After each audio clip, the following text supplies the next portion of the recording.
big billy can here is a water heater. It's ideal for my purposes because it has a spout.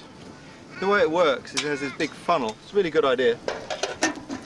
The only way you can get water out is to put cold water in. So you put cold water in, it goes to the bottom and it forces hot water out of the side pipe. Now what I'm going to do is I'm going to bring the water to the boil, and then I'm just going to keep it simmering. I don't want it bubbling and spewing salt water out through that pipe. I'm going to attach to that a pipe so that I can condense the steam and get fresh drinking water. Now I've brought a piece of plastic hose pipe with me. I've just made a coil there. The idea is that steam will feed into this pipe. I'll have this suspended and I'm going to put a bandage around this and make that wet, and the wind blowing across the bandage will cause evaporation, which will cool the air inside these tubes.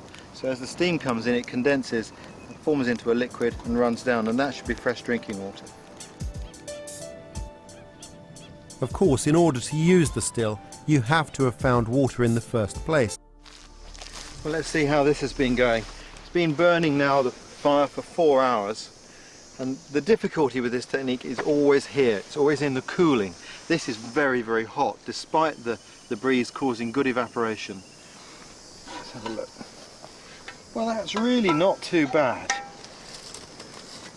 I told you that it was a difficult technique. It's a lot of work for your returns, but it works. You can take salty water and get drinking water from it.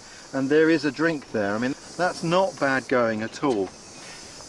As the sun goes down, this will become more efficient because the ambient temperature will drop, and then we'll get proper cooling here, and we'll get an even higher yield. It's a lot of work. You have to have a lot of water to get very little, but there's enough. And this is a practical means of turning saline water into drinking water. And it was a system similar to this that Stuart took with him on some of his expeditions.